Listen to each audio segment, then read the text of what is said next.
자, 여러분 오늘 제가 진짜 엄청난 걸 들고 왔어요. 여기 차가 한 대 달리고 있는데 프롬프트에 테일라이트가 빛나며 엔진을 풀 가동해줘라는 명령을 넣자 이렇게 실시간으로 게임에 반영이 되고 있습니다. 진짜 말도 안 되죠? 심지어 차를 블루 컬러로 바꾼다든지 불꽃놀이를 하는 배경으로 바꿔줘. 와, 이것까지 해줍니다. 그리고 이런 판타지 게임도 가능합니다. 이 조이스틱을 누르면 화면도 돌아가고 번개가 치는 걸 구현해줘 하니까 이렇게 게임 속에 번개를 치게 만들 수도 있어요. 그 다음 구름이 걷히고 햇빛이 들어오라는 명령어를 치면 이렇게 주변 자연환경이 변화하는 모습까지. 와, 진짜 미쳤습니다. 심지어 제가 이거 캐릭터를 실시간으로 조작하고 있다는 거예요. 이제 슈퍼마리오 게임이 있는데 이 게임을 집어넣고 점프 같은 동작들도 실제로 키를 넣어서 할 수가 있습니다. 지금 점프 키를 누르고 있는 거예요. 그리고 파이프에서 식물이 올라오게끔 하라. 여러분 이게 전부 다 생성 AI가 만든 게임이라면 믿으시겠어요? 이걸 코딩을 한 게 아니고 지금 실시간으로 생성 AI가 만들어주고 있는 게임이라는 거예요. 진짜 말도 안 되지 않나요? 잘 이해가 안 되실 것 같아서 한 번 더 설명을 드리면, 제가 이 키를 누르면 생성 AI가 그 다음 장면을 예측해서 화면을 만들어주고 있다는 거예요. 여기다가 프롬프트를 입력해서 자연 환경까지 바꾸는 진짜 실시간 상호작용을 할 수 있는 그런 AI 게임이 나왔다. 정말 믿을 수가 없습니다. 제 두 눈으로 보고도 믿기지가 않아요. 자, 그리고 그뿐만이 아니라 GTA 같은 게임도 만들어낼 수가 있어요. 지금 보시면 프롬프트에 노란색 택시가 캐릭터를 옆으로 스치고 지나가고 그 다음에 회색 차량이 뒤따라서 간다 라는 프롬프트를 넣었단 말이에요. 실제로 화면에 그대로 출력되고 있습니다.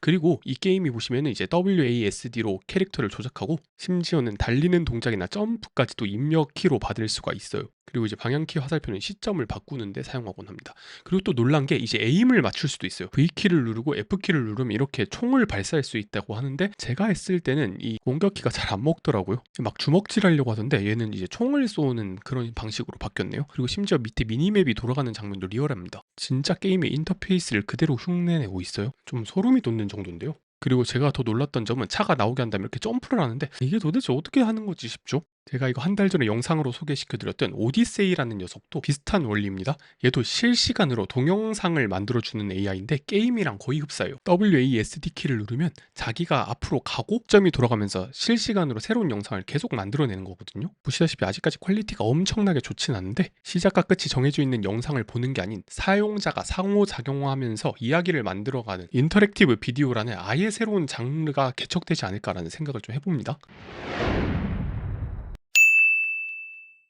자, 이 미라지 어떻게 만들었냐면요. 일단 인터넷에 있는 다양한 게임들을 학습합니다. 아마 유튜브 보고 배웠을 거예요. 이렇게 사전 학습을 먼저 돌린 다음에 그렇게 게임에 들어가 있는 규칙이나 물리 법칙, 스타일 등 전반적인 지식을 이해하고 파인 튜닝, 그래서 인간이 세부적으로 조정을 했단 말이에요. 그래서 만들어진 게 이 미라지라는 클라우드 모델이에요. 여기 보면 이제 16fps, 초당 16장의 화면이 지나간다는 말인데, 아주 부드럽고 지연 시간도 없이 사용자 컨트롤에 실시간으로 상호작용하는 그런 게임 화면을 구성할 수가 있다는 게 정말 놀라운 거예요. 그리고 이해하실지 모르겠는데 약간 이론적인 내용을 설명할게요. 먼저 입력을 하게 됩니다. 예를 들어 제가 오른쪽에 큰 나무가 나타나게 해줘, 또는 컨트롤러로 캐릭터를 오른쪽 방향으로 돌린다면 이게 AI에게 내리는 프롬프트가 되겠죠? 그럼 이제 현재 상태를 파악하게 되는데, 비주얼 인코더가 제 현재 화면을 보고 나는 지금 어떤 상태인지 맥락을 파악해요. 그럼 이렇게 변환된 게임 상태 정보와 플레이의 명령을 상태 캐시 같은 임시 저장소에 넣어서 시계열적으로 임시적으로 보관하는 게 이 스테이트 캐시라고 보시면 됩니다. 자, 그 다음 마지막에 이제 캐주얼 트랜스포머가 있는데 이게 핵심이죠. 스테이트 캐시에 뭐가 올려져 있냐면 이런 화면과 내가 내린 명령이 올라가 있을 거예요.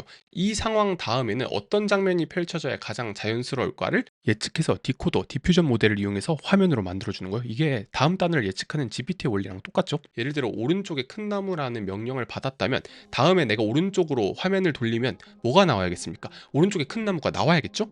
이렇게 실제로 돌렸을 때 오른쪽에 큰 나무가 나온 걸 확인할 수가 있습니다. 그렇다면 이런 생각이 드실 거예요. 내 캐릭터를 입력으로 넣을 수 있지 않을까? 제가 직접 한번 해보겠습니다.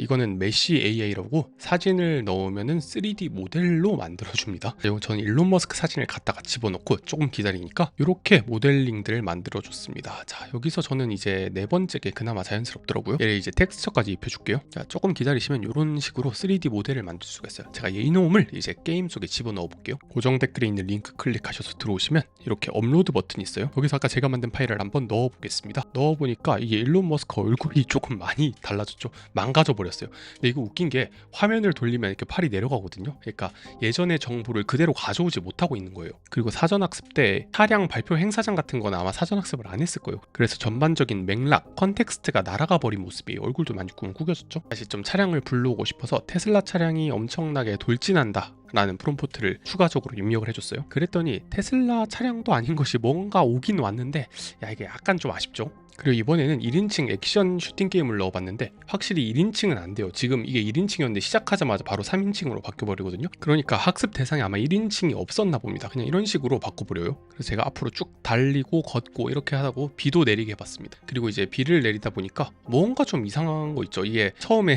스크린샷과는 너무나 달라졌는데 여기다가 이제 자이언트 데빌, 거대한 악마를 등장시켜줘 라고 프롬프트를 쳤는데 이 악마는 안 나오고 이상하게 화면이 무너지더라고요. 그거 보면서 약간 소름이 돋았습니다. 약간 세계가 왜곡된 나중에 보면 완전히 이 왜곡된 세계 속에 캐릭터가 잡아먹히는 정말이지 기괴한 현상을 볼 수가 있었어요. 마치 매트릭스의 한 장면 같다고 해야 되나? 내가 처음에 넣은 인풋 이미지를 끝까지 들고 가야 되는데 중간에 맥락이 싹 다 사라져버리는 그런 오류가 발생하는 거라고 할 수가 있거든요. 이게 아직 딥러닝의 한계, 기울기 소실이 계속 일어나기 때문에 맥락과 일관성이 유지되지 않는 모습을 보여주고 있어요. 그런데 이것도 요새 나온 GPT나 제미나이, 클로드 같은 경우는 여러 가지 방법들을 이용해서 첫 번째 맥락이 끝까지 이어지도록 설계할 수 있어요. 지금 보이시는 것처럼요. 마법사 캐릭터가 배경이 바뀌어도 그대로죠. 이것도 심심해서 제가 리그 오브 레전드 리신 캐릭터를 한번 넣어봤습니다. 이거 넣어보니까 이런 식으로 바뀌더라고요. 이거 진짜 소환사의 협곡을 처음에 잘 묘사를 해놨어요. 이거 보면 약간 웅장합니다. 중간에 미리 갱킹을 가는 모습이죠. 부시에 숨어서 적 티모를 이제 제거하려고 부시를 가니까 이거 부시가 너무 볼품없어요. 다 들킬 것 같습니다. 그래도 이번에는 꽤나 맥락의 유지가 좀 되는 모습이에요. 그리고 그 다음으로는 이제 몬스터 헌터라는 액션 게임을 한번 넣어봤는데 처음에는 되게 그럴듯했단 말이에요. 정말 웅장한 모습이었는데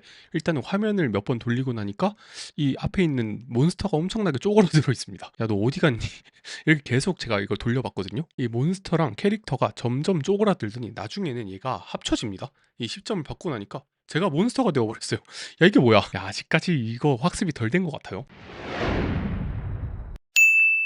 다들 이런 얘기 들어보셨을 거예요. 우리가 살고 있는 세계는 시뮬레이션일 가능성이 99.99%다. 실제로 1999년에 나온 아주 유명한 영화 매트릭스에서도 정확히 이 내용을 기반으로 하고 있습니다. 사실 우리가 살고 있는 세계는 뭔가에 의해서 만들어진 시뮬레이션이다. 20세기 철학자인 장 보드리아르가 말한 것처럼 오늘날의 우리는 사실 원본이 아닌 복제된 시뮬레이션, 시뮬라르크의 세계에 사는 게 아닐까. 우리는 우리의 세계를 산다고 믿지만 사실 자기회계 확산 모델처럼 그냥 누군가 플레이어가 있고 가장 그럴듯한 다음 장면을 꼭두각시처럼 재생하고 있는 게 아닐까라는 생각을 잠깐 했어요. 과연 우리가 살아있다고 믿는, 우리가 자유의지를 갖고 있다고 믿는 게 어쩌면 조금 순진한 생각일 수도 있겠다. 우리는 거대한 딥러닝 구조 안에서 살아가는 거대한 확률론적 데이터가 아닌가라는 생각을 잠깐 해봤습니다. 매트릭스에서 네오는 선택권을 부여받잖아요. 빨간 약인지 파란 약인지 그의 자유의지는 마치 살아있는 것처럼 느끼게 해줍니다. 우리에게 무엇이 현실인지 너희 보고 선택하라는 질문을 던지게 되죠. 그런데 요새 이 AI 기술을 볼 때마다 우리가 현실을 만들어가는 건지 혹은 현실이 우리를 만들어가는 건지 점점 경계가 모호해짐을 느낍니다. 결국 일반 인공지능이 출현한다면 이 AGI, 인공지능을 인간으로 봐야 되는 것인지 그렇게 되면 인간과 동일한 존재가 데이터 속에서 살아 숨쉬는 건지 혹은 우리마저도 그 데이터의 일부일지 여러분은 어떻게 생각하시나요? 의견 있으시면 댓글 달아주시길 바랍니다.